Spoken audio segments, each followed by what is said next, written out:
Saturday Night Theatre.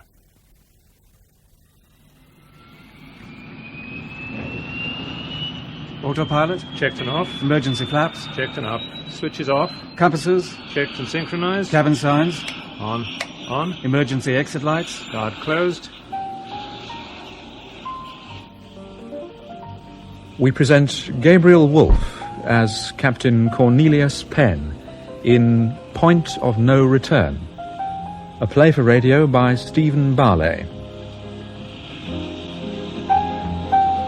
Yes, sir. What can I do for you?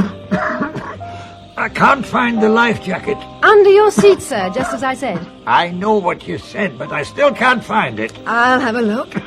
Yes, it's there. I can assure you. I don't need assurances. I'm a seasoned traveller, if you must know. I'm sure you are, sir. And you'll be the first to be served as soon as we're airborne. Which should have been 76 minutes ago. I know, sir. I know.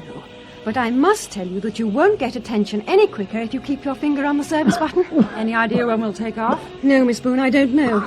But if you ask the captain, I'm sure he'd tell you. Unfortunately, you can't go on the flight deck just now. They're pretty busy at the moment. Runway visual range on number 2 runway, now down to 200 yards. Trans-Pacific 031, do you read me? Roger. Runway 1 is our best at the moment. Number 2 centerline lights go all the way, don't they? Go way down. All the way, I understand.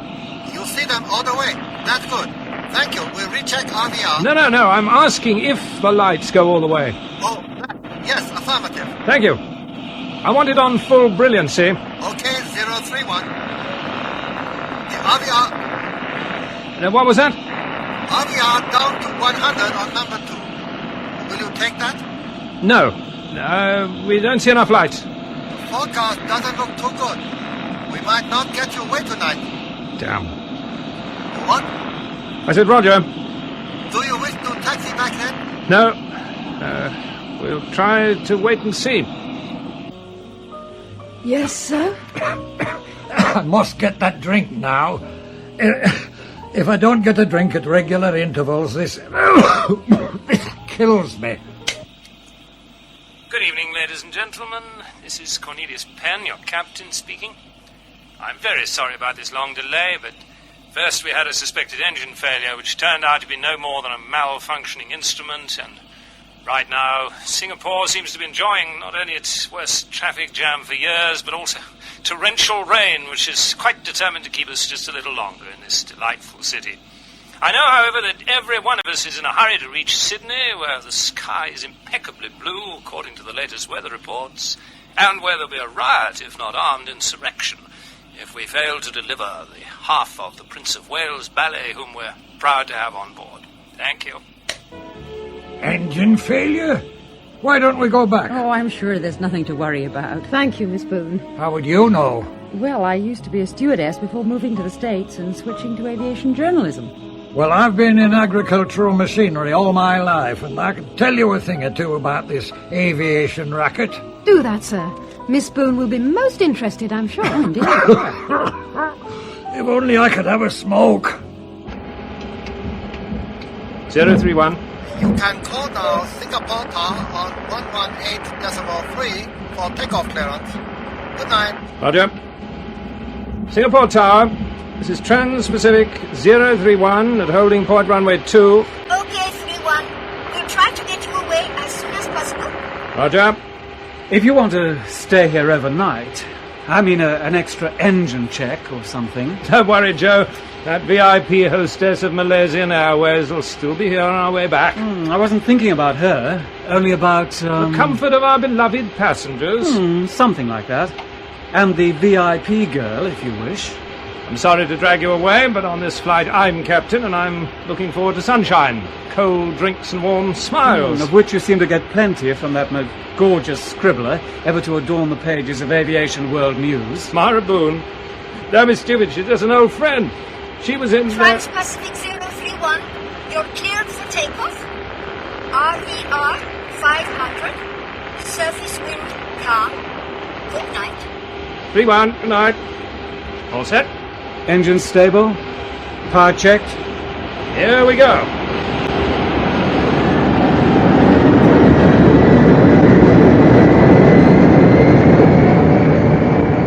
100 knots. Not up. 120 knots. 130. V1. 140. 150. Rotate. Rotate! She won't! The elevator! Abort! Abort! Full reverse! 130. Oh my! I can't hold her! Can't!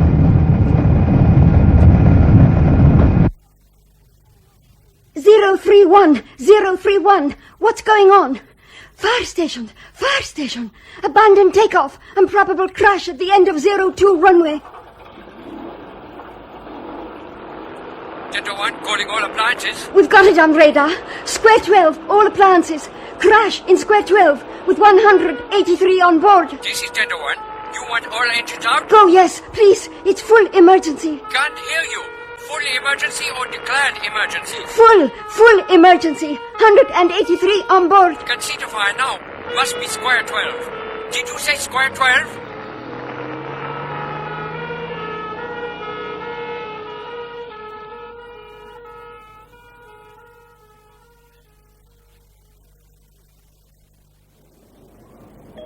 Well, this is the Oceanic Building, London Heathrow Airport, with bookstall on my right at 1845 precisely.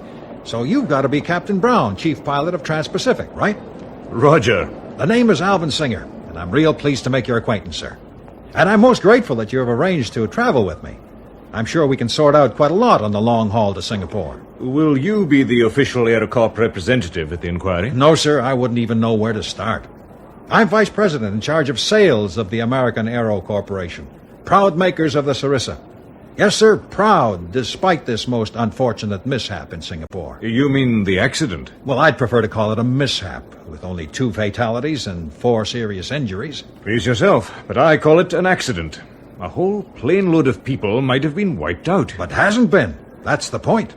Thanks to the structural strength of our Sarissa, to the fast evacuation by your well-trained cabin staff, and above all to the heroic effort of your Captain Cornelius Penn, if I've got the name right. You have. How is he? He'll live. Well, that sounds rather cold. You have reasons to dislike him? Wouldn't say that. He's my best friend. Ah. Let me get you a drink. You go ahead and find a table for us, Captain Brown.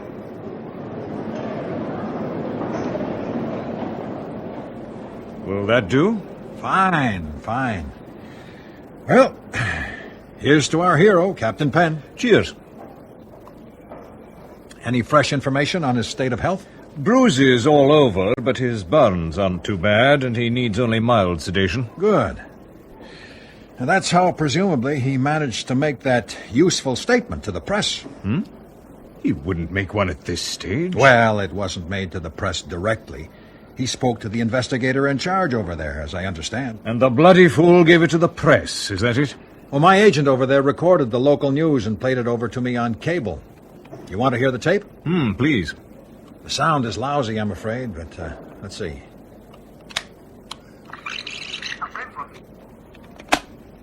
The flames were spreading very fast, but Captain Cornelius fought his way back to his co-pilot, who was unconscious and trapped in his seat.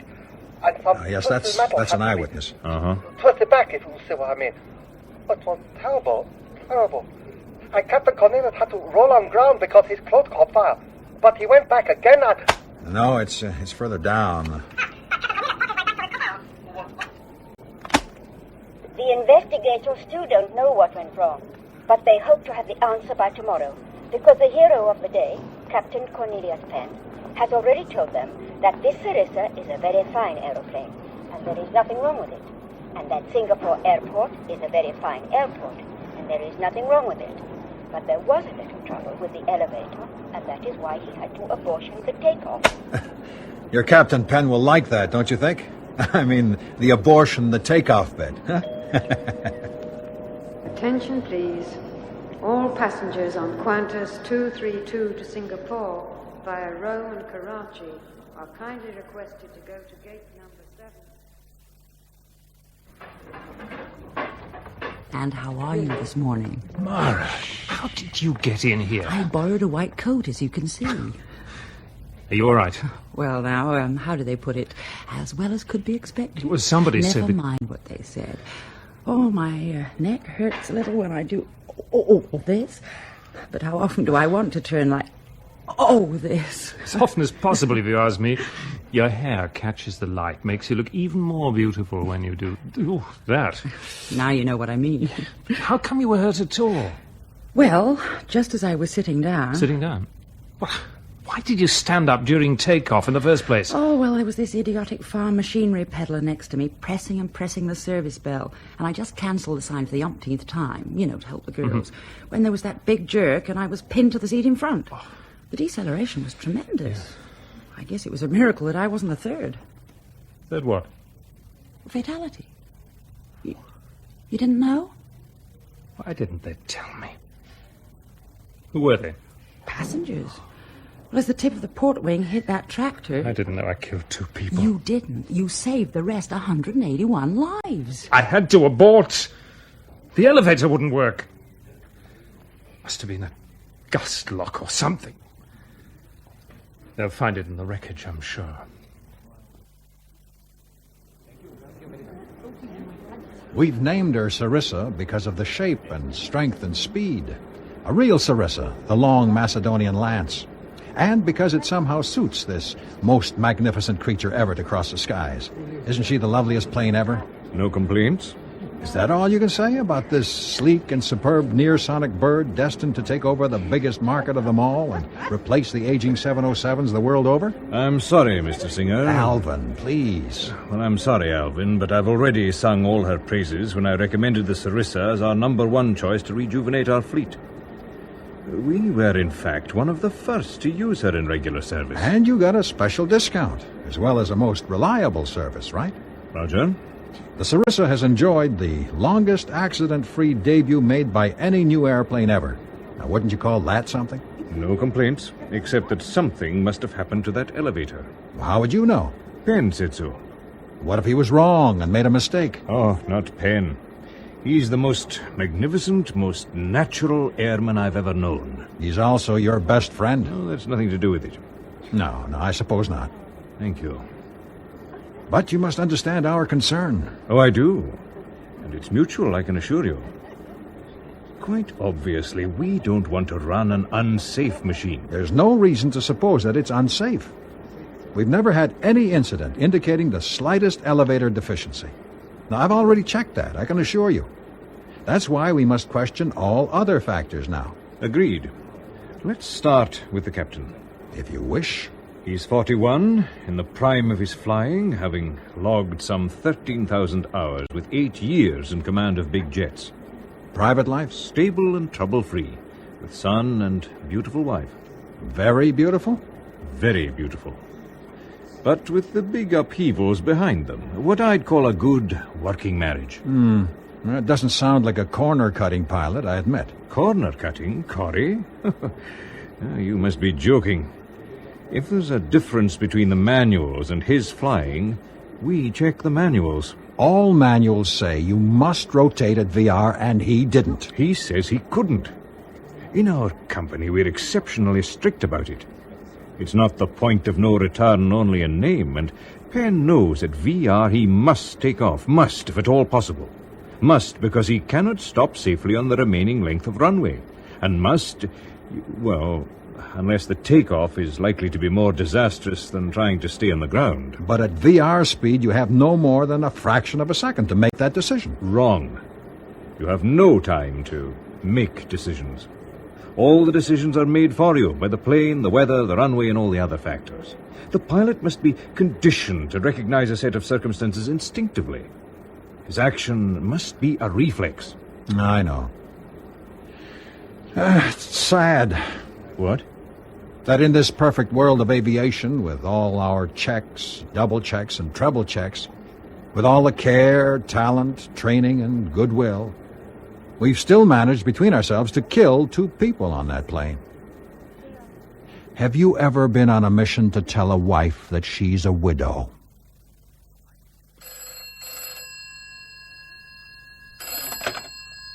Hello? Candy? Oh, yes, Mother. What did you expect at this hour? Well, just that, it's not for me to say. But you will say it, nevertheless. You always do. All right, I won't say nothing then. Except that I would have thought you'd be with your hubby by now. I mean Cornelius. Oh, yes, Mother, I know who my hubby is. You're not going then? I don't like Singapore. I didn't mean a holiday, you know. Don't worry, Corrie's all right. You can leave Timothy with me if you decide to go after all. Oh, thank you. Have you told him what happened? Of course. It must be quite a shock to him. I mean, he's only 10, but he thinks a lot, you know. He thinks his father is God or something. Oh, and we all agree, don't we? I mean, he's such a wonderful husband, and after all, the man in the left-hand seat of an aircraft must be God. We trust him with our lives, don't we? Why didn't they tell me, Mara? Perhaps they didn't want to worry you. I must talk to Joe. He knew what happened. He must tell the investigators. Joe who? My co-pilot. Your co-pilot? What's wrong? Tell me. He's still unconscious. No. He would be dead if you'd left him in there. So even if he recovers, he mightn't remember a thing. It's possible. It's happening so fast. No idea what I said at the time. It'll be on the voice recorder with the rest of the evidence in the wreckage? I hope so. What do you mean? The chap in charge of the investigation doesn't seem all that hot. He came to see me, more or less asked what to do. I had to urge him to have every bit of wreckage guarded. I must get out and help him. Not yet. You don't want to cause yourself some permanent damage. I've already done it. Rubbish. You'll be cleared in no time. Now let's talk about something else. I can't. I'm sorry, I haven't much small talk right now. You never did have any. It's odd, really. What? The coincidence that you're here. The coincidence you were on my flight at all. Oh, that was no coincidence. You said it was. They asked me to write about the pressures and problems of fatigue affecting the crew on long-haul operations like this. I chose the flight on which you were captain. Oh. Oh, I'm sorry. I just thought it would be good to see you again. It is. I was so looking forward to having 3 days with you in Sydney. And then a long flight back, and another 2 days perhaps in Bangkok. Oh, I'm not sure that I'd have stayed on that long. Why on earth not? Oh, it doesn't matter now. The question doesn't arise, so to speak. Have you talked to Candy? Yes, I called her. Is she on her way? No, not yet. Well, most people will be here by tonight, I believe. Yes, others are coming from all over the world. A couple of American advisors are already in town.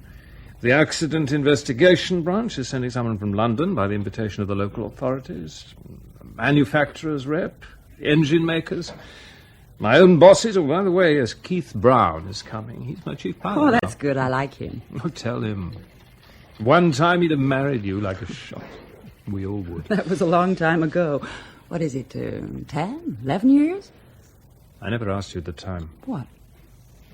Why did you go away? So suddenly, without a word. Oh, I can't remember. Oh, nonsense. Please yourself. There must have been somebody else. Yeah, come to think of it, yeah, that's probably why. Well, then, just as a matter of interest... Corrie, I'll have to leave you soon because the nurses are getting rather irritated. You're not supposed to have visitors in the morning. Never mind. Stay a bit longer. Please.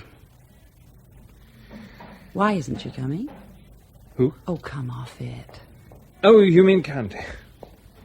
There's no special reason for her to come, really. There's nothing she could do here. Now, we have a son, you know. Yes, I heard. What's his name? Timothy. He's a great character, he is. It must be fun to be your Timothy. Why? I remember how important it was to you that one day you should be able to become everything to a son that you missed in your childhood. You have a good memory. You gave me a very good description. What of? Your childhood. You were farmed out for adoption at the age of 5 because your parents' marriage broke up. And 2 months later, your stepfather was called up and he never came back from a bombing mission, right? Roger. Now, what was it you said? You missed the sensation of having male protection if somebody broke into the house. And, was it that you missed having a natural built-in idol against whom it would be just great to rebel one day? You're quite incredible.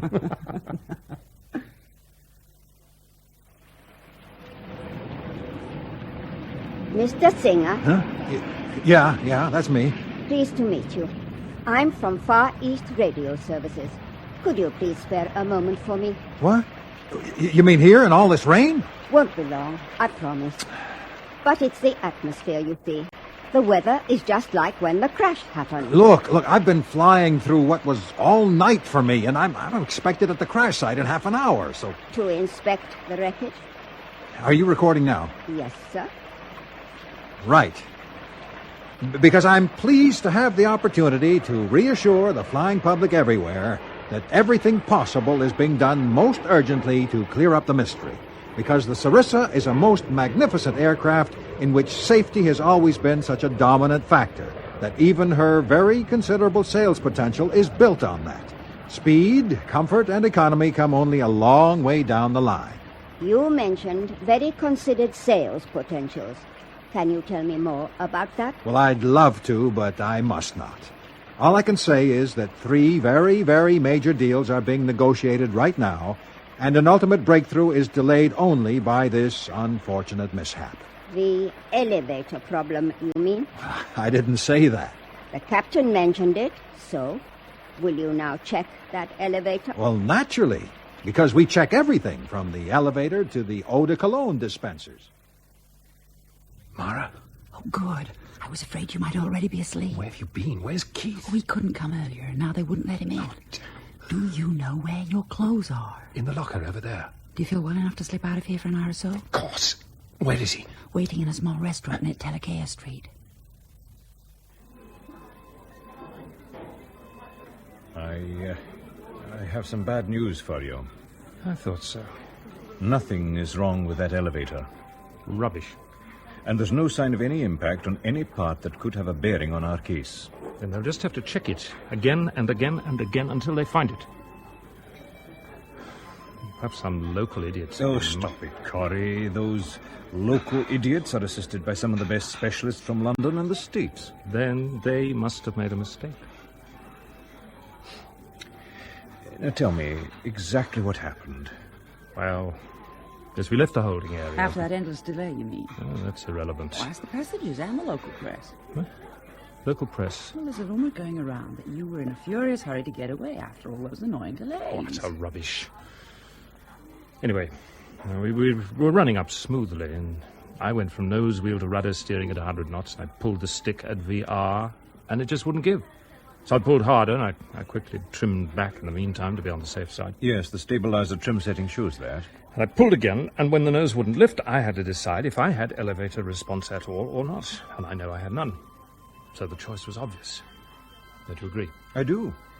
Except the material evidence is missing. Well, something must have jammed. No sign of it? The sabotage. Somebody might have inserted a wedge or something to lock the elevator. It would still be there. Not if the impact freed it. Then it would have been found on the runway. Oh, a souvenir hunter pinched it. It always happens. Oh, frequently. Except in this case, your local idiot did a perfect job. The entire area was better guarded than anything east of Checkpoint Charlie. So you're suggesting... I'm not suggesting anything. Oh, yes, you are. You're suggesting that the lack of material evidence in the perfect working condition of the elevator indicates that I killed those people. I repeat, I'm not suggesting anything. Least of all dramatic statements like that. All I'm saying is that it is possible, just possible, that something misled you and you made a mistake, a perfectly understandable error of judgment in the heat of the moment. I did not. Look, I know the feel of the stick as well as you do.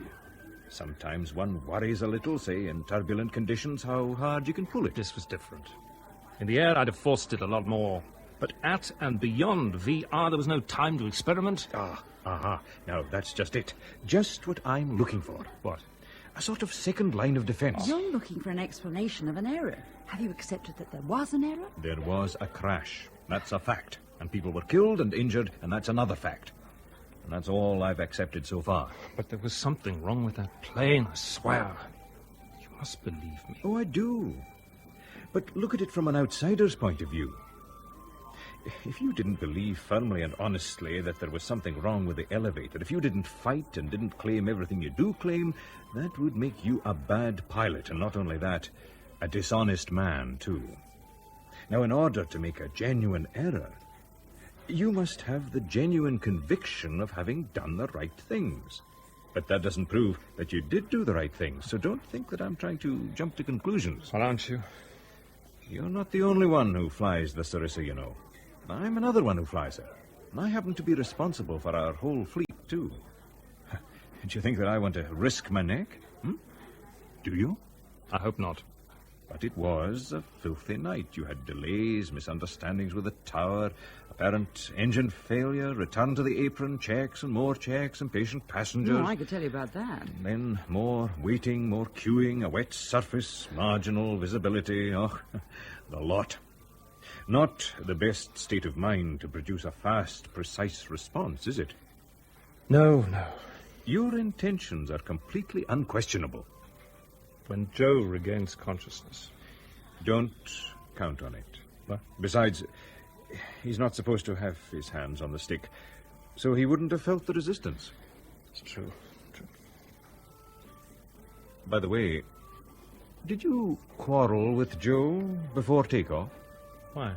There's something on the tape from the flight deck voice recorder. What? Oh, I don't think it's important. Besides, he really doesn't sound serious. Well, saying what? I've got the rough transcript. Yes, this bit is right at the beginning. Now, apparently, you say Roger 031, squawk, some static, and then he says, I'll never fly with you again. Oh, that. I was teasing him. Isn't that on the tape? It records only 30 minutes, and it's self-erasing. Works in an endless loop. What did you say to him? He made some remark about you, Mara. And I said you'd never have a chance with her while I was around. So then he said, oh, he'd never fly with me again, or words to that effect. Yeah, that's right. It doesn't sound an aggressive remark on the tape, either. You really think I made a mistake? I don't know. Aerocorp tells me that until now there's been no indication of any elevator trouble on the Sarissa at all. And you take their word for it? It's an exceptionally reliable firm, and honest. Every aircraft manufacturer is. Whispers about secret slush funds are wild and groundless accusations until documented and proved. Right. Hints about concealment of information affecting safety are mere malicious rumors until the facts become known. And even then, the big corporations tend to rise above all suspicions. Some little man somewhere down the line is supposed to take the blame, if at all possible. Scratch a pretty journalist, and out comes hard skepticism. Nobody authorized you, Keith dear, to scratch me. Nobody has a chance when Corrie's around. I'll get on to Aerocorp. Come along tomorrow morning. I'll introduce you to Alvin Singer. He makes a lot of noise, but he seems a decent sort.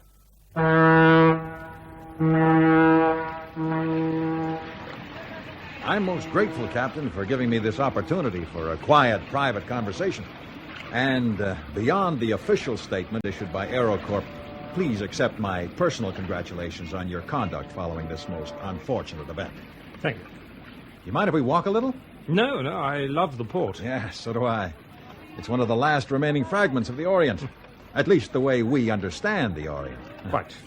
Raffles and call your keys, then up along the river? Suits me. Good morning, gentlemen.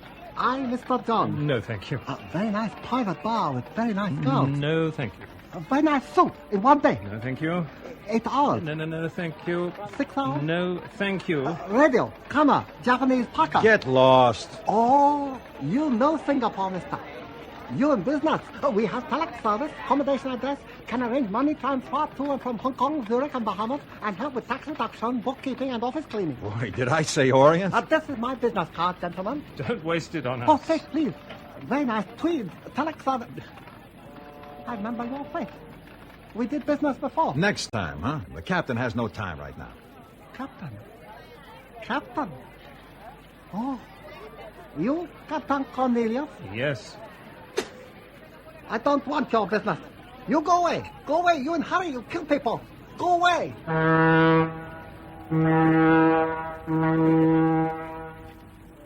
You shouldn't take it that seriously. Perhaps not. Look, the preliminary hearing this morning has not been of any importance. Well, not outside Singapore. It'll be reported all over the world. In 2 lines or 3, huh? Tucked away at the bottom of a page. It will never make the main TV news. Not these odd remarks and idiotic statements by so-called witnesses. Now, what do you mean, not these? What else is there to report? Nothing. Not at the moment. You'll have to do better than that. Oh, all right. But it's personal, between you and me, Alvin Singer. Not Vice President Alvin Singer from Aerocorp. It's an unauthorized approach and off the record, okay? Now, all I'm advising you to do is to lie low.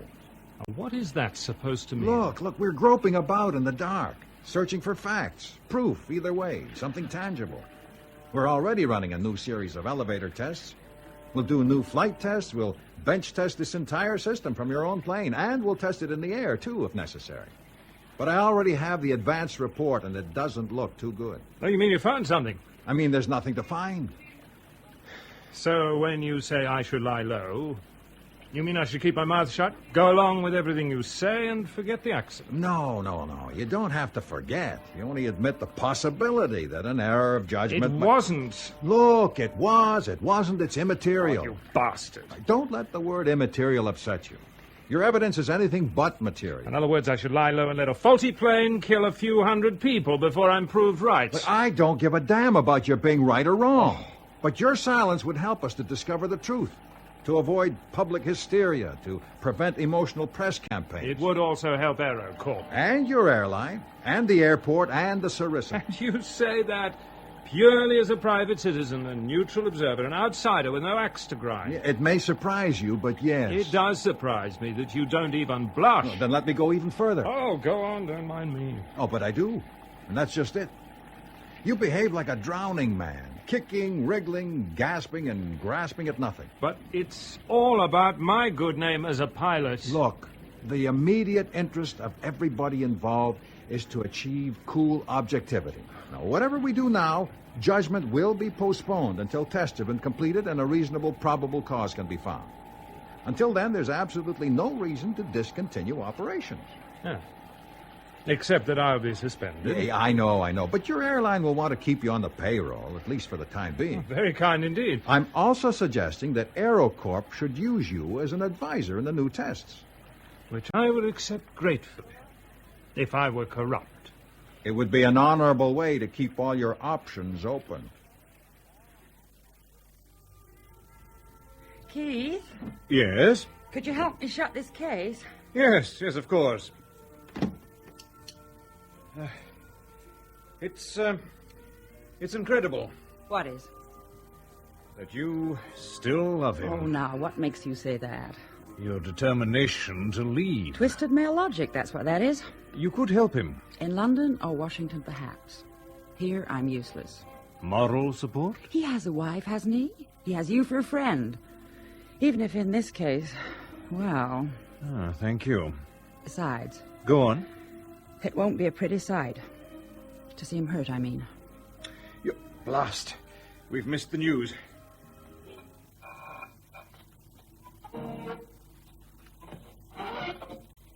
So the preliminary hearing hasn't produced anything very startling.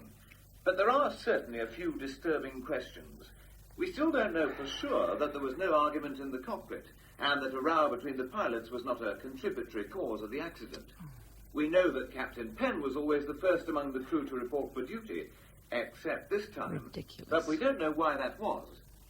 The co-pilot mentioned something about an additional engine check. That's on the voice recorder. But we don't know why the captain treated it as a joke. And why was he in such a hurry to reach Sydney? For the sake of the dancers on board? Oh, really? Or was there another reason? And if yes... Sorry, I don't want to hear it. Is it possible, just possible, that once again you're running away? I never run away. Well, the last time... That was different. He loved you. He got over it. Candy helped, of course. And his son. And you. I counted on you. I did my best. Do it again. All I can advise him to do is to stop rocking the boat. Don't you agree? No, I don't. But I'm wrong, I know. And that's another reason for me to go away. I'm not quite with you. Look, if I were his wife, I'd have the right to say, never mind the future, disregard me and everything else, and fight for the principles involved. Fight to prove that even if you made a mistake, you had good reason to make that mistake, so that others might not fall into the same trap. And I'd tell him that... Oh. What? Never mind. Just give him my love and tell him that if he needs any help, research, my time, my contacts, anything, he can reach me in Washington through the magazine. Will you stop in London? Just for a couple of days. Can we have dinner? Will you be back? Oh, yes, tomorrow. You said you wouldn't return without Corey. I won't. He's coming with me. How did you persuade him? Candy telephoned him. Oh, with a bit of prodding and prompting from me. Oh. She said... I didn't ask, did I? Just give him my message, please.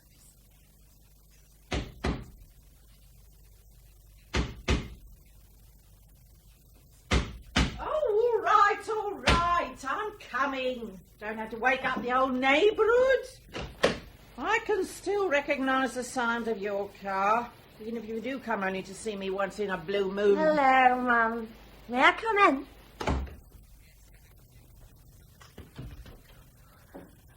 Are you drunk, then?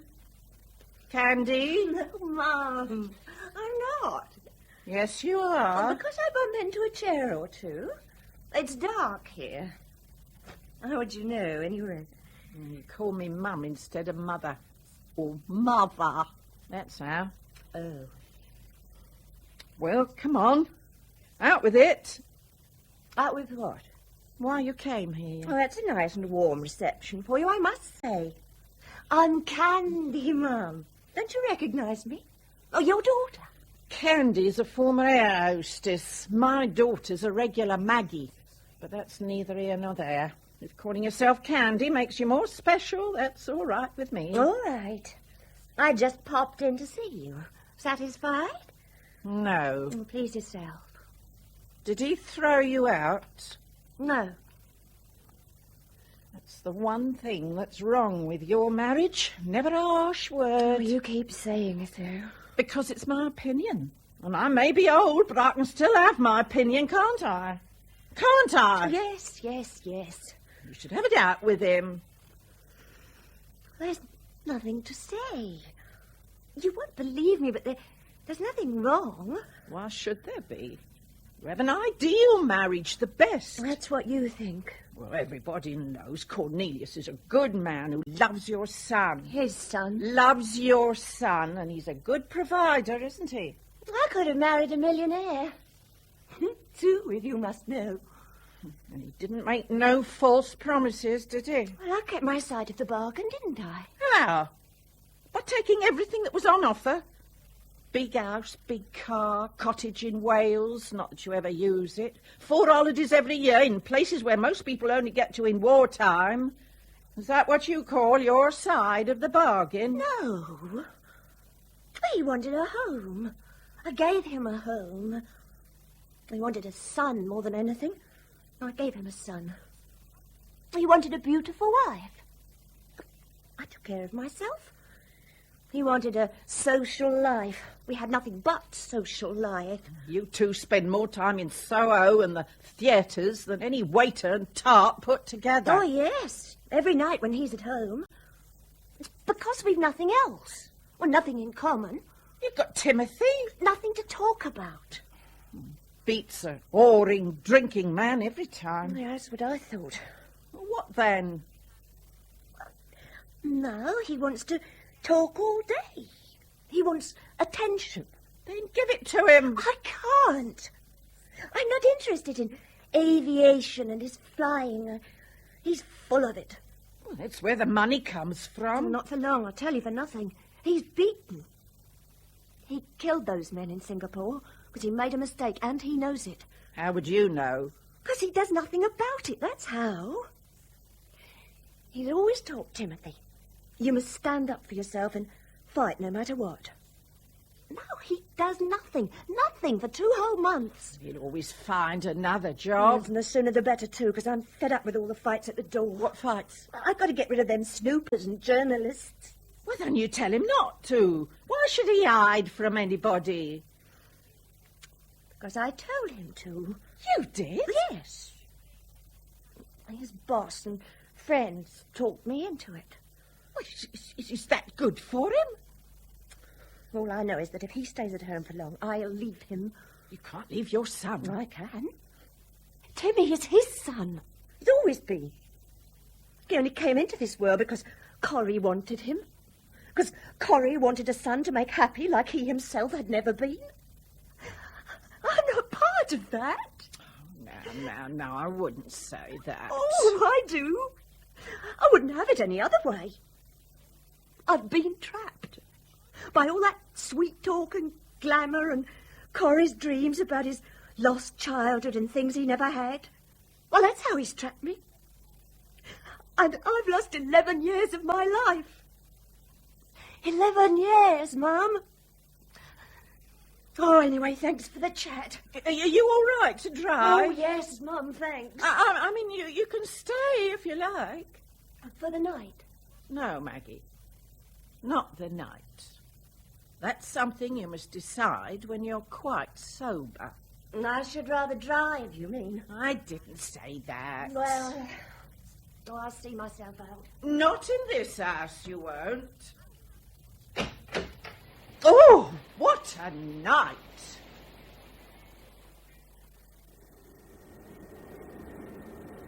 Sir? Yep. I'm sorry, but you'll have to come and talk to those two drunks. Later, honey, later. We're having a bit of turbulence, and you better go back to your show. I'm about to make an announcement. All right, sir. I'll try to cope. Ladies and gentlemen, once more, this is Captain Mitchell speaking. As you might have noticed when the coffee jumped right out of your cups, we're having a bit of the weather that'll give you good value for money in the shape of an unscheduled bump or two. Now, I'm sure you'll find it an interesting experience, and you'll get good conversational mileage out of it when we reach Miami Airport in about 2 hours and 50 minutes from now. So in addition to the sign, which is already on, I'd like to ask you to remain seated for a short while and keep the seatbelts on. For the benefit of the more technically minded among you, I want to add that the turbulence is shown on our excellent weather radars, and we've already tried to fly above and below the weather to give you smoother drinking time.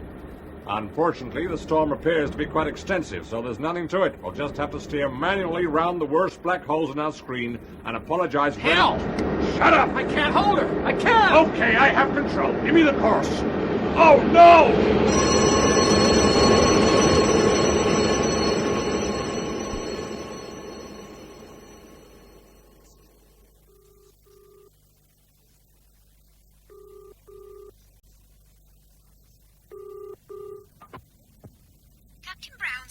Oh, is he there? He is, sir, but he's terribly, terribly busy right now. I mean, who's calling? Captain Penn. Oh, yes. I'm only a temp here, but I remember your name, sir. You crashed in Singapore, didn't you? Yeah. What a shame. What shall I say to Captain Brown? That he should call me back, if and when he has a moment to spare. Terribly, terribly busy just now. Candy? Is that you, Candy? Well, who else? I hope I'm not disturbing. Where have you been? Well, guess. Just guess. Shopping. Fantastic. Right first time. You win nothing. I could have helped you. Well, it's quicker on my own. Would you like a drink? No, thanks. It's a bit too early for me. I've called Keith Brown. What did he say? Well, he couldn't talk to me. He was busy, terribly, terribly busy. Well, most people are, you know. He has a new secretary. But she knew my name. And? Nothing. Oh, you're full of fascinating stories these days.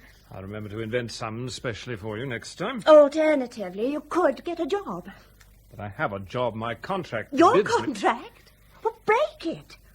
AeroCorp offered you something much better. But not as a pilot. And I am a pilot, you know. Glorified bus driver in the sky, you mean? Thank you. Captain Penn. Sorry I couldn't talk to you when you called. That's all right, Keith. What's up then?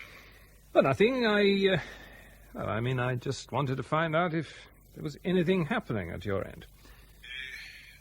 No. Early days yet. You know how slowly bureaucracy moves. It's more than 3 months. Oh, is it really? Oh, that's awful. Yes, rather. I mean, how time flies. Yes. Well, we could have a drink, perhaps. Excellent idea. I'll give you a buzz as soon as I get through this paper mountain on my desk. Next week. Well, come and have dinner. Yes, why not? Now wait a minute. Next week I'm doing the milk run to Rome and Frankfurt. Yeah. And then a charter job down Mexico way. I'll give you a buzz next month. Have a good trip. Thanks.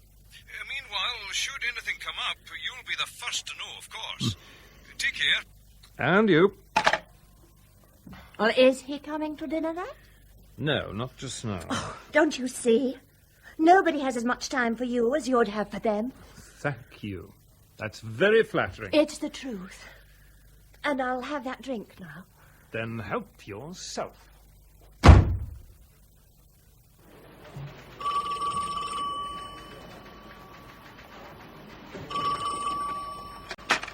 Marboon? Captain Mitchell returning your call. Oh, hi there. I've been chasing you for a couple of days. Well, I'm in Miami. Oh, I thought you'd be already back in Washington. When will you return? It depends. Could you tell me perhaps what it's about? Yeah, it's in connection with that incident you had the other day. Hello, you still there? Yeah, how did you hear about it? Oh, on the grapevine. Why, is it a secret? No, not exactly. Well, I know it was a spot of turbulence, but I'm interested in the details. Well, look, why don't you get onto the FAA? They have my full report. NTSB is looking into it. I know, but I wanted to hear it from you. Well, they'll issue an official statement, I guess. Where's your co-pilot? Is he back here? No, he's on holiday. Where? Try the office, they might know. Okay. Well, let's try to fix a date, shall we? I ask what I want, and you answer what you want. How's that? Well, look, maybe next week I'll be back home. I'll be in touch, okay? I'll be here. How odd.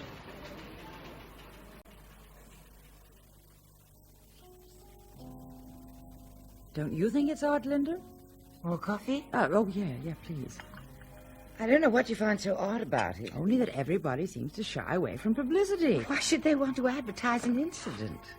Turbulence frightens a lot of people. Believe you me, this was frightening enough, thank you. Go on. Off the record. I promise. Because I wouldn't even talk to you if we hadn't started flying together. I know, Linda, and that's exactly what I find so odd. I mean, if I were back home, I'd understand. In Britain, people are much more press-shy than over here.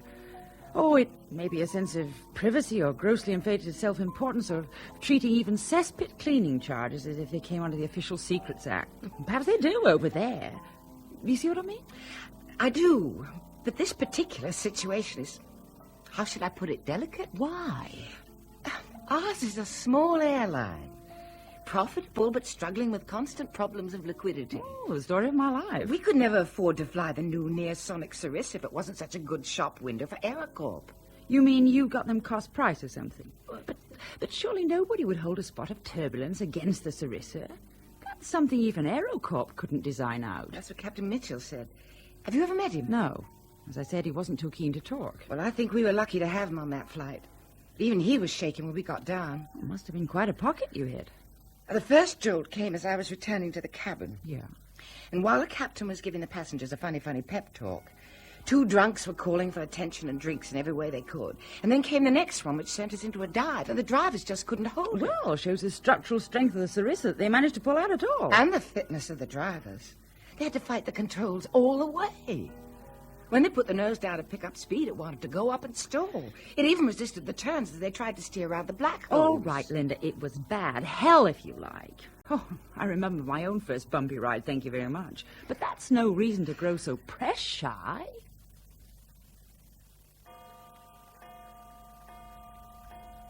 Timmy didn't say he'd be late, did he? No. You think we should ring the school? It's only 4 o'clock. 4:13 to be precise.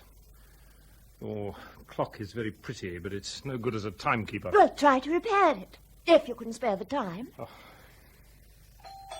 That's all right. No, I'll go. Timmy? Timmy, what happened? Nothing. Your eye. What is it? Nothing. Nothing. That's all he can say. He's got a black eye, a bloody nose, even his shirt full of blood, and he says nothing. Don't go away when I'm talking to you. Yes, Dad. Oh, leave him alone just now. You had another fight. Oh, don't just shrug your shoulders, please. Yes. It's the same two boys. Well, I hope you kicked their teeth in, did you? Didn't you? There were 2 of them. I didn't ask how many there were. I tried to run. That's why they always pick on you. You must stand and fight, always. Like you, Dad. What? Do you stand and fight? And the headmaster wants to see you on Thursday. Well? Well, what? Will you let him get away with it? He only said what he thought. He was impertinent. I don't know. But what do you know? He'll soon be uncontrollable. He's only 10. He's still entitled to his opinion. Aren't you going to answer that? No! I'm 32 and also entitled to my opinion. All right. Captain Penn. Don't hang up. Who are you? Press, but don't hang up. It's important. I'm from the Daily Post. Well, what do you want? Your comment on the imminent big breakthrough in the Sarissa sales campaign. Do you think it's right to push it? I wouldn't know. Oh, come on, Captain. Let yourself go for once. After all, you must feel some responsibility. The skies will be full of that aircraft when that deal goes through. Do you think that the Sarissa's ready for it? No. Could you elaborate on this? They should wait for the recovery of my co-pilot and the outcome of the Singapore investigation. Something was wrong with the controls. And if it happened once, it could happen again. Is the chief in, Nancy? Yes, sir. And Mr. Drayton's been expecting you all day. Yeah? And Mr. Singer's here. Send him in. I'm sorry, JB. I just got back. So, what do you think?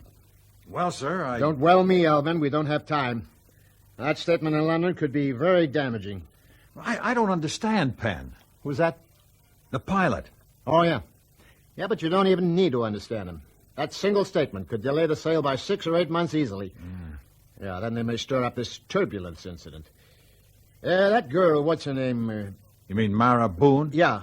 She's making inquiries, I hear. Well, we could have a word with her editor. They have a fair chunk of our advertising budget. Yeah, I know, and that's easy. They'll have to play ball. Yeah, but that captain is a problem. He must be stopped. What do you mean, stopped? Well, we can't let him go on making wild accusations. All in all, we have 8,000 jobs at stake. Yeah, perhaps we could take a closer look at him. Perhaps the press will be interested. Well, I can't just... I don't know how you go about these things, and I don't care. I can't be concerned with every detail of all our operations. I'll have to think about this. Yeah, do that, Alvin. You have plenty of time. Say an hour.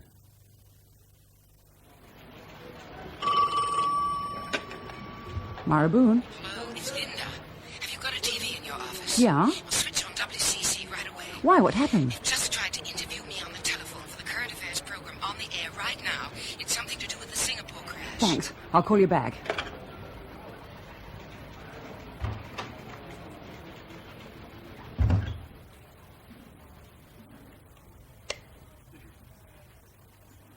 Apparently hasty decision. On the other hand, minute fragments of evidence can now be assembled, and the emerging jigsaw picture begins to indicate pilot error as the sole cause of the crash. The voice recorder you see is not the actual one from the ill-fated Sarissa, but the voice you will hear is an extract from the genuine article.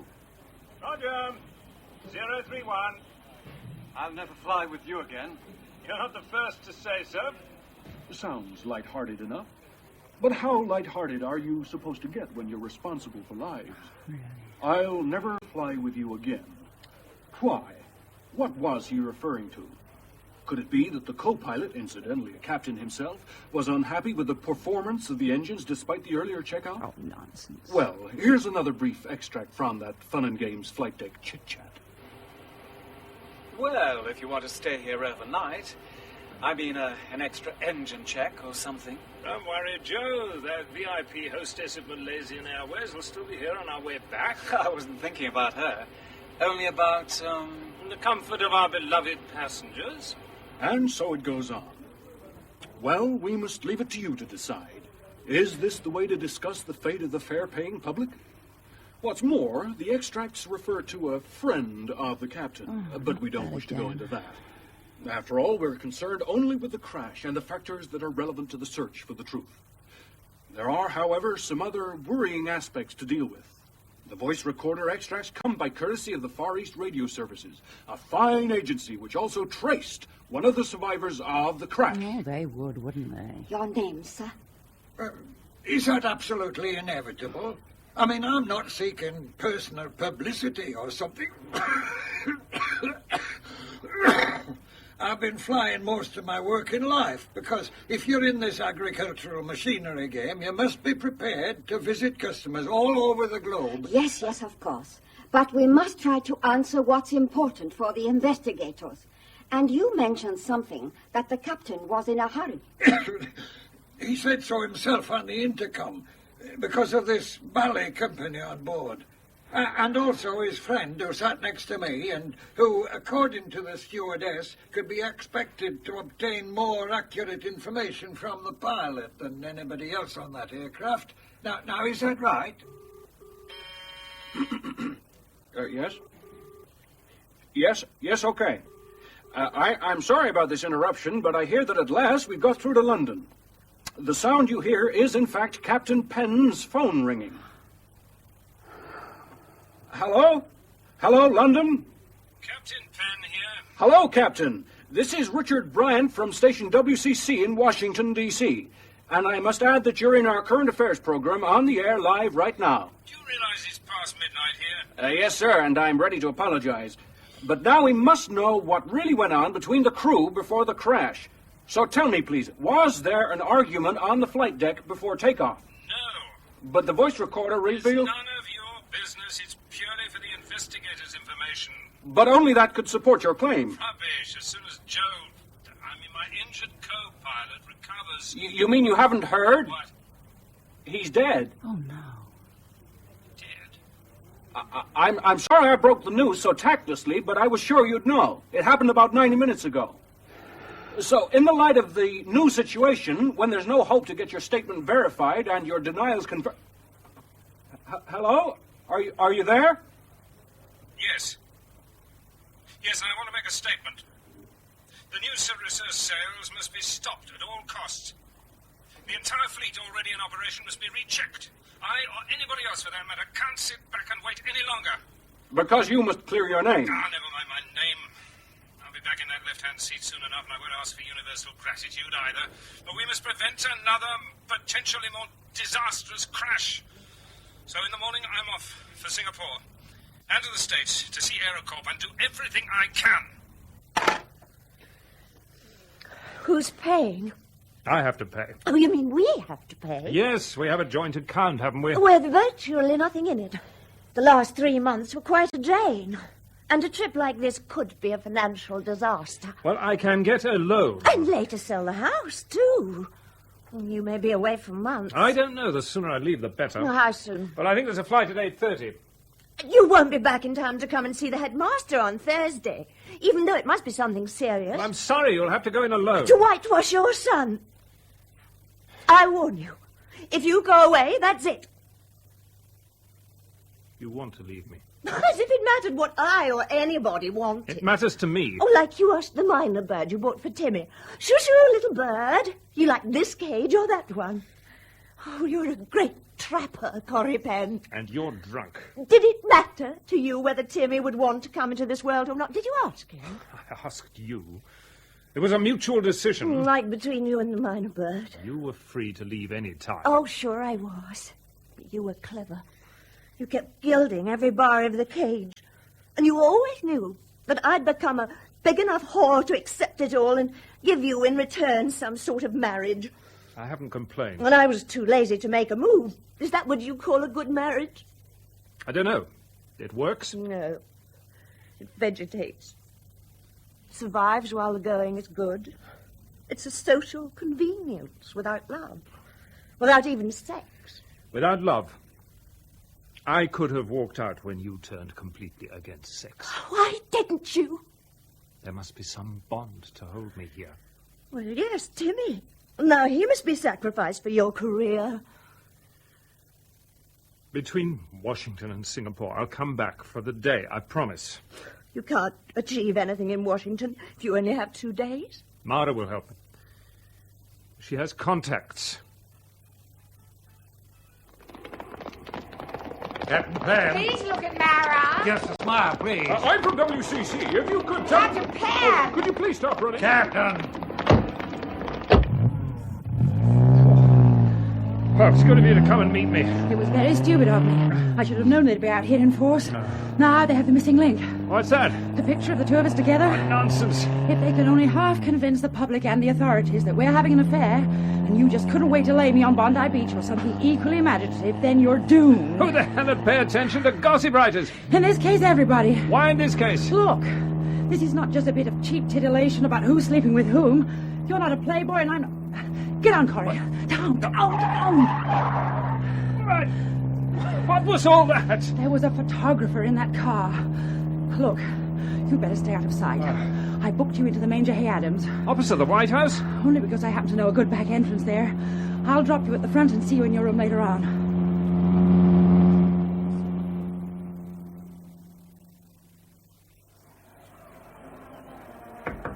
Come in. That was quick. Do you want to watch football? No, I'll turn the sound down until the news. Hello. Hello. It's really good to see you. And you. You know something? What? It'd be nice if the gossip was true about us. You have enough trouble without me. The knives are out to get you. That's a good start. My own editor is strongly discouraging my investigation into that turbulence case. But why? It's quite likely that he's under pressure from AeroCorp, and so is the rest of the press, and so are others probably, including Singer. He is AeroCorp. He's just resigned. Why? Well, health problem is the official explanation. I'll have to talk to you. Well, I've tried to arrange it, but nobody knows where he is. I'll have to approach people at the FAA or the NTSB chap I met in Singapore. Won't be easy. They're also under pressure. Just don't believe everything the press says. Look at it from their point of view. The fate of the Sarissa and AeroCorp may badly damage the entire economy of the country. And ruin it if more disasters are on the way. Granted. That's why the investigation continues, but it's sort of running out of steam. There's no hard evidence to fuel it. So the technical men come under political pressure. And when it comes to hush-up politics, AeroCorp has all the trumps. All right. Then I'll have to create a public outcry against it. Or even a scandal. But it's only your word against everybody else's. I may be the only one to believe you, and even I have no reason to. Yes, you have. I'm the only one who felt the behavior of that stick at the crucial moment. And Mitchell, whatever his name is. Oh, look, I was coming to that. He's clearly dodging me. He obviously knows what's good for him. Well, how about that stewardess? I told you what she said, and she won't be quoted in public. Have you got the tape? Yeah. I have an interesting bit marked out for you. Here. They had to fight the controls all the way. When they put the nose down to pick up speed, it wanted to go up and stall. It even resisted the turns as they tried to steer around the black. All right, Linda. Just what I felt. Except that they had time to fight the controls. Which worked as if... No. That's mad. What? Well, as if the autopilot were engaged inadvertently. Could it work against the pilot? Oh, yes. Well, then? It's impossible.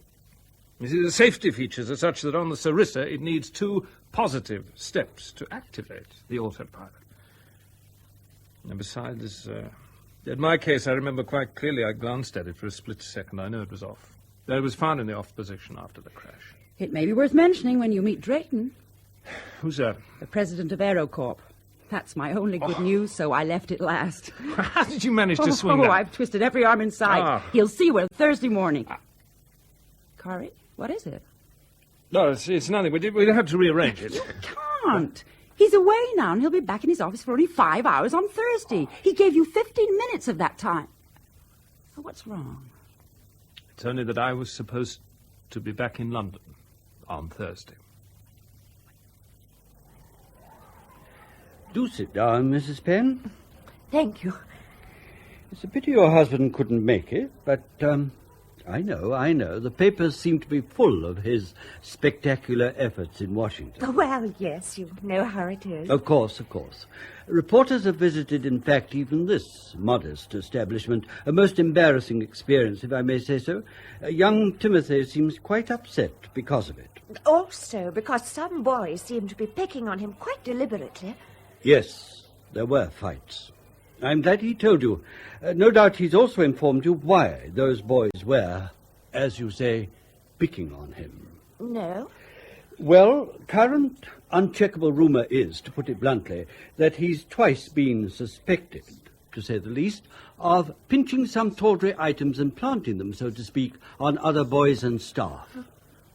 Would you like a glass of water, Mrs. Penn? No, thank you. The question is, what are we going to do about it? I don't know. He'll need a lot of help. Oh, quite. But we must also think of the other boys' interests, you understand. No. What do you mean? Well, I don't know. Perhaps you'd like to think it over and keep him away from the pressures for a short while. You want to expel him? Oh, no, nothing so drastic. It wouldn't be right. No, but perhaps you wish to consider a fresh start for him with a clean sheet in new surroundings. where perhaps those reporters cannot chase him. Hey, you! What the hell do you think you're doing? Stop it! This plane won't leave the hangar! Stop it! Stop it! Cut it out! No, sir, not today and not tomorrow! Not this plane! You're crazy! Stop it! I'm warning you!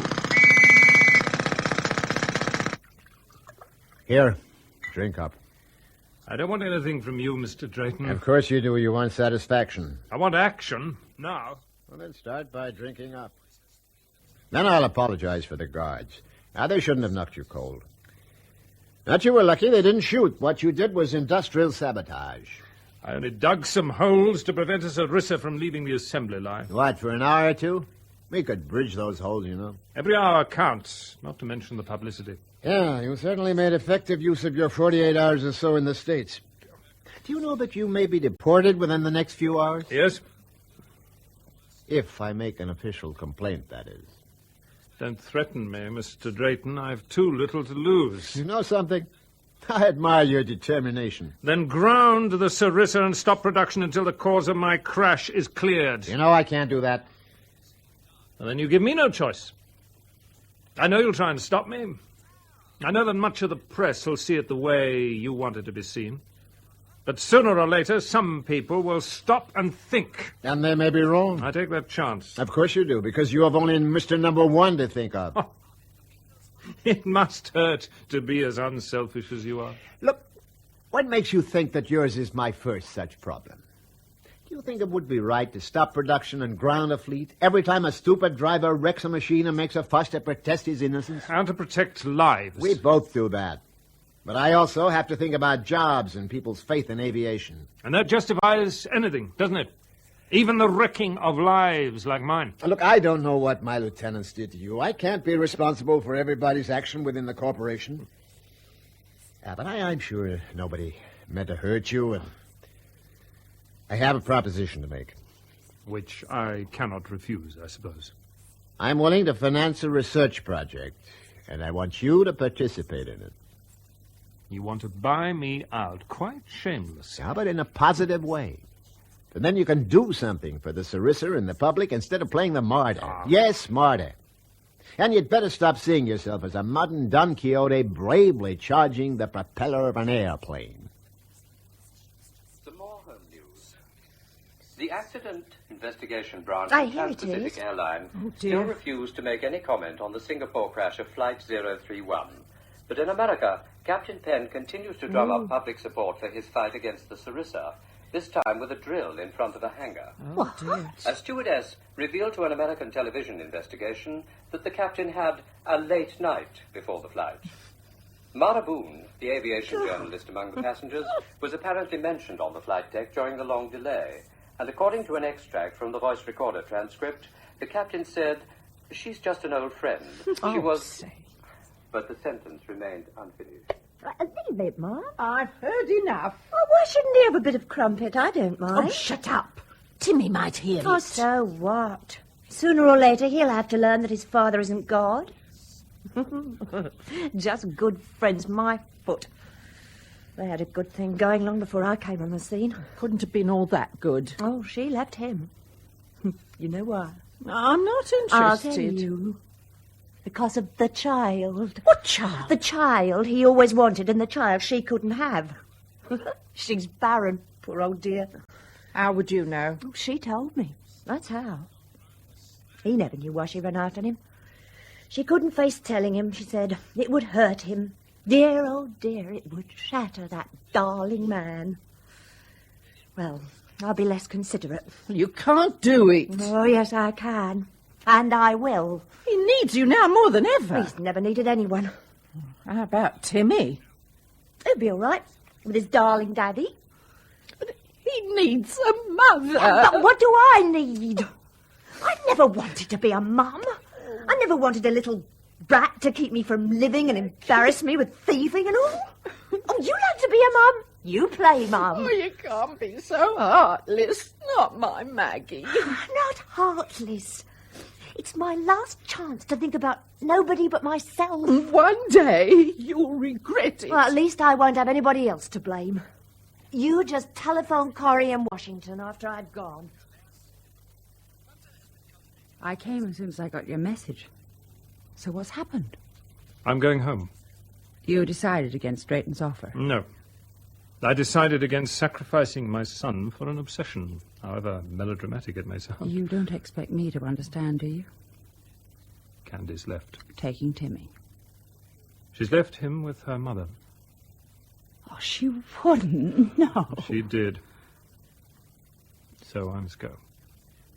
But you keep up the pressure if you can. I'll try. Thanks. I never got the kiss you promised me for fixing that date with Drayton. Is it too late now? Is it? No, I can't. I gave you all I had. I just haven't got any more. And I don't know how long it'll take to get reinforcements. The scene is just too painful to describe. Toys, limbs, papers, luggage, twisted metal everywhere. The occasional faint cry for help, but there isn't much hope for any survivors. The rescuers fight the fierce flames around the nose of this once so slim and gracious Sarissa, now all compressed into a blob of blood, bones, and aluminum. It happened all so suddenly. Some eyewitnesses say it tried and tried, but just couldn't take off, and then fell back like an injured eagle, or a young one too weak to leave the nest. Oh, what an awful, terrible waste. Okay, Fred. We're caught in okay? I can't hear you. I told you these bloody air prats were no good. What? Yeah. Then I'll do that stewardess now. No, I didn't say make her. I said I'll do her. The interview. Yeah.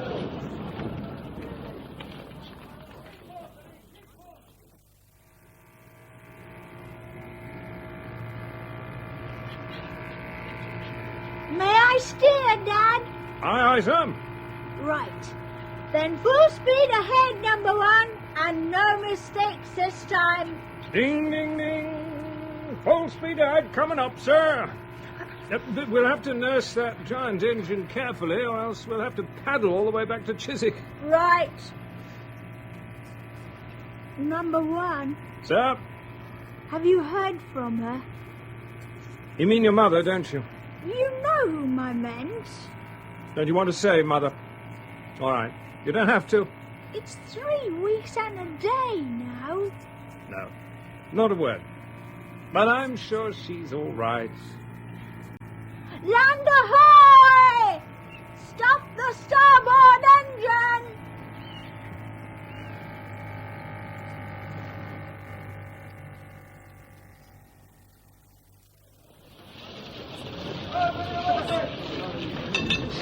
The rescuers have detected some sounds in the crumpled fuselage, and they are now trying to cut through to them. Meanwhile, we have here Jean Page, a stewardess who only left the flight here in Hawaii, where she was scheduled for a 3-day vacation. She was still at the airport when it happened, and understandably, she's still in a state of shock. But it would help us, Jean. It would help everybody concerned if you could answer a few questions. What, in your opinion, could have caused this disaster? I don't know. Nothing unusual? No, nothing. Not unless you count a hysterical old woman in the first-class compartment as something unusual. But you always get these. Every flight has its fair share, we always say. And coping with their questions and demands is part of the job. Yes. I even warned the girls about her. And now she's dead. They all are.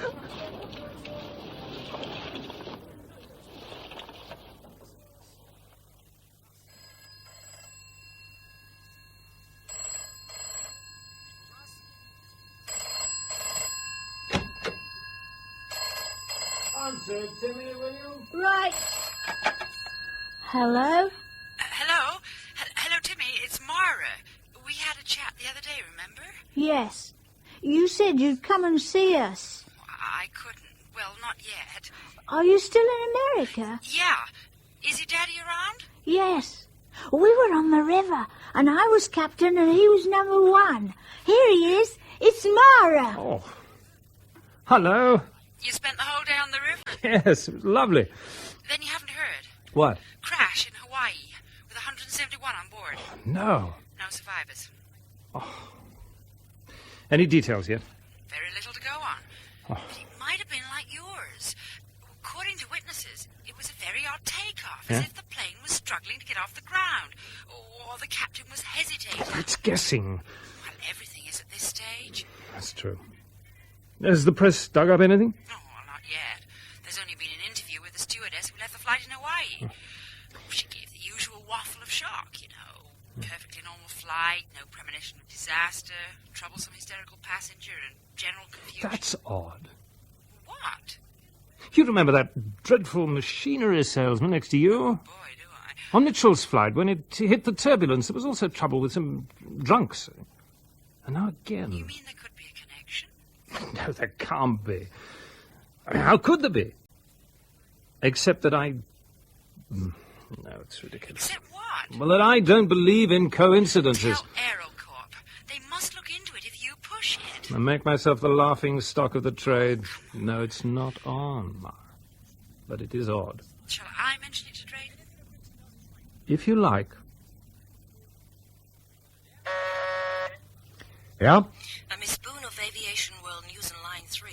Shall I say you're busy, sir? And I'll put it through. Go ahead, Miss Boone. Mr. Drayton on the line for you. Hello, Mara. Any new theories for me? No. I'm only anxious to hear if there's any development. Now, you'll be the first to hear, as promised, if we find anything. Right now, I have a whole team working on your little theory, but so far, it's all negative.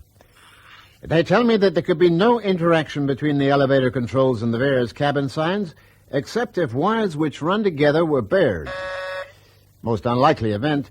And I'll have to leave you with that because someone's waiting for me on the other line. But I'll be in touch, don't worry. I'll be in London for a few days.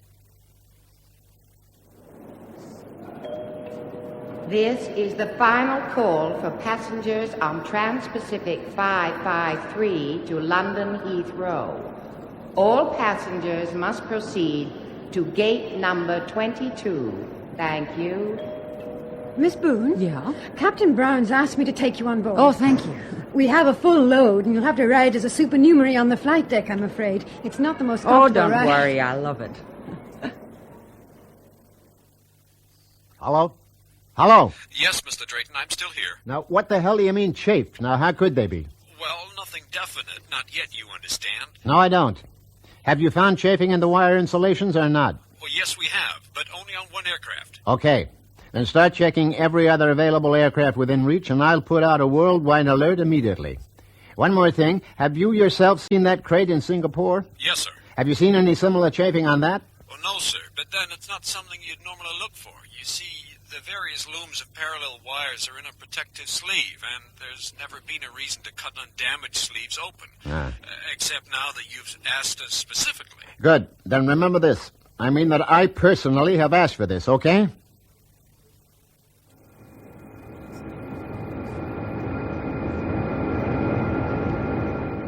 By the way, thanks for the ride at short notice, Keith. Any time, my dear, any time. Without meaning to pry, is it business or pleasure? Oh, bit of both. Does Corey know that you're coming? No. He'll be pleased. I hope so. I'm sure. At least I have some interesting news for him about Singer. Mhm. I have no proof, but I now know for certain that it was a resignation over policy. He felt that Drayton went too far with the whitewashing of the Sarissa, even if technically he was perhaps justified. Trans-Pacific 553. 553. This is North Atlantic Traffic Control. Do you read me? Loud and clear. Is your co-pilot also plugged in? Roger. This is an emergency message to all Sarissa aircraft in the air. Are you on autopilot? Roger. Go over to manual at once. Please confirm. Trans-Pacific 553 on manual. Any cabin signs on? No. From now on, no cabin sign to be activated at all. You'll divert to your nearest airport, which is Shannon. Landing will be fully manual with no cabin signs on. Understood? How about seatbelts? You will have to make only one announcement right after this transmission. And tell all crew and passengers to remain seated and have seatbelts fastened. Roger. For the landing, the crew will have to be alerted for full emergency procedure. Understood. Although you will not, repeat, not select autopilot at any time from now on, you must make sure and monitor each other that the autopilot trim is an exact copy of your manual trim. As if we flew on both manual and autopilot simultaneously. That's correct. And one more item in the manufacturer's message. If at any stage you feel that the controls produce an unusually strong resistance, as if they were working against you, you will have to use sufficient force to overcome resistance. Roger. Now, could you tell me... I'll stay with you and this frequency will remain open only to you, 553, but first repeat entire message. Trans-Pacific 553 is on manual, duplicating every selection of trim on autopilot, which is on the off position, and will remain so. Welcome to those viewers who have just joined us here in Washington on the nationwide network, and also those in Europe who are watching with the help of a satellite hookup. Attention, please. Thank you. Please, thank you. Mr. Drayton is now ready for you. Yes, first, Richard Bryant of WCC for the network. Could Mr. Drayton elaborate on the initial formal statement and explain what is happening? Yeah. Yes, of course. First of all, I should like to assure everybody who might have a friend or relative flying in a Sarissa right now that the danger is absolutely minimal and everything is under control. We are only diverting every Sarissa to the nearest airfield to make the safe even safer, if you know what I mean. Now, in simple terms, this is what we've discovered. It appears that in certain most peculiar circumstances, there's a possibility, as yet unconfirmed, that the autopilot of the Sarissa may be activated inadvertently by the combination of having the seatbelt sign on and frequent calls from some troublesome passenger. Well, that's the most now, ridiculous. please, I'll explain. Now, these cabin signs operate on a low voltage, but the current might seep through the wires controlling the operation of the autopilot, and this spurious input might then activate the servo unit operating the elevators. In other words, even if the autopilot is in the off position, the cabin signs and service call buttons may work the elevators, sometimes against the pilot's efforts. Why weren't these wires better insulated? The insulation was perfect. The problem is that these wires run parallel in looms fixed to the walls of the fuselage, behind the cabin panels and under the floor. The fixing is done by clips, which are fired into position by a suck gun. It appears, and this is not yet sure, but possible, that the insulation damage was caused by the clips. A natural move of the parts would in time aggravate the damage by chafing. And if so, a disaster would be on the cards. It should have been foreseen by the designers. No, sir. It was one of those freak situations that may develop. This one came about in just such a freakish way. We had trouble with the fixing of the looms, and a shop floor supervisor decided to adjust the suck guns so that greater force would be exerted. Is this the end of the Sarissa? On the contrary. It's a 5-minute job to restore 100% safety. Have you found such chafing damage in the wreckage in Hawaii? No, not yet. But that wreckage is burned out. On the other hand, in the aircraft wrecked in Singapore, the chafing and insulation damage have already been confirmed. Does that exonerate Captain Penn? Absolutely. He was right in every way to abort takeoff, even though he was beyond the point of no return. Had the same been done in Hawaii, a course that was extremely difficult to choose in the circumstances, we'd have 171 survivors instead of 171 bodies.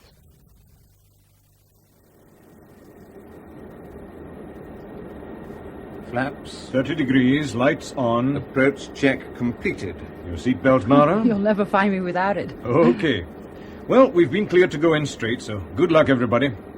Landing check. Landing gear. Selected down. No smoking sign omit. It's off. Yaw damper. Off. Altimeters. QFE set and cross-checked. Landing gear check. 3 green, selected and locked. Steering wheel centered. Flaps. 50 degrees. Hydraulic pressures. Checked. Landing check completed.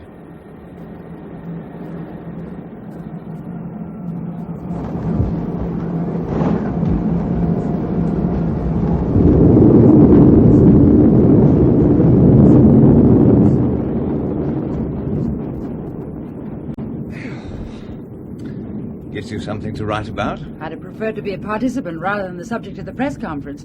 Went out all over the world. Corrie must have heard it by now. Pity. Why? Oh, it would have been much nicer to give him the news. Still, I'll try to call him right away. Are there outside lines in the crew room here? Yes, but, well, perhaps it would be better not to phone him. Why?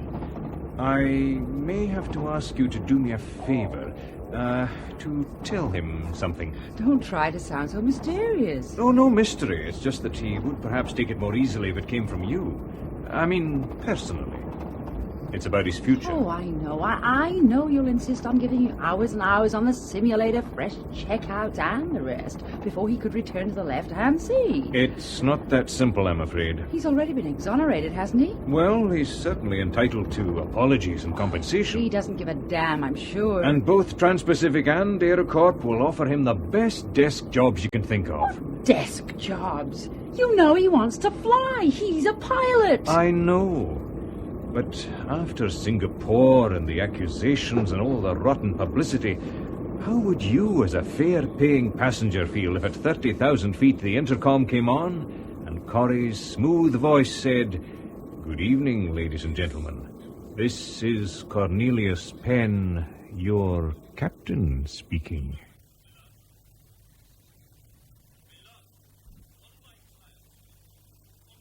In Point of No Return by Stephen Barlay, Gabriel Woolf played the part of Captain Cornelius Penn.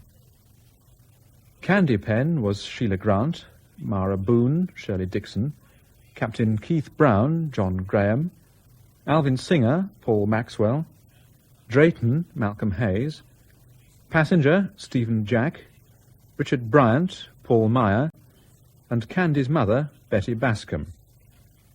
You also heard the voices of Jean England, Gordon Gardner, Garrard Green, Leslie Heritage, Ursula Hurst, Valerie Murray, Clifford Norgate, Margaret Robertson, John Rowe, Christopher Schooler, James Thomason, and Joanna Wake. Point of No Return was produced and directed by Graham Gould.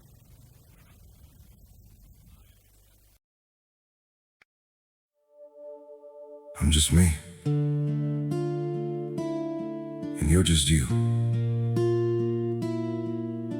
But somehow, that's everything we need.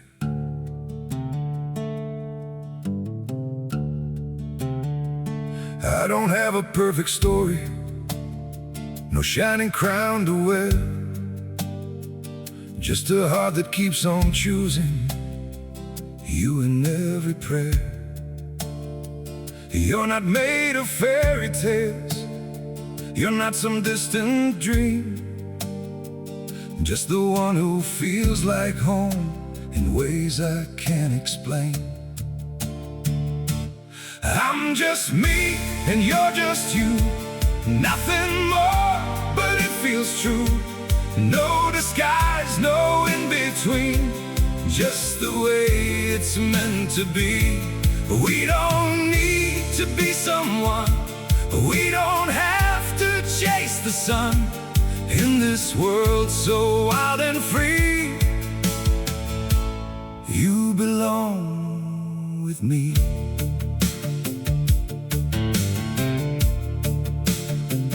We're not written like a story people talk about for years, but in every quiet moment, you're the one I feel so near. I'm just me and you're just you, nothing more, but it feels true. No disguise, no in between, just the way it's meant to be. We don't need to be someone, we don't have to chase the sun. In this world so wild and free, you belong with me. Maybe we're not perfect, maybe we don't shine, but if you stay beside me, then everything is right. I'm just me and you're just you, Still somehow we make it through every road and every sea. Lead you back to me. We don't need the stars above, we already have enough. Simple hearts, one destiny. You're the one for me.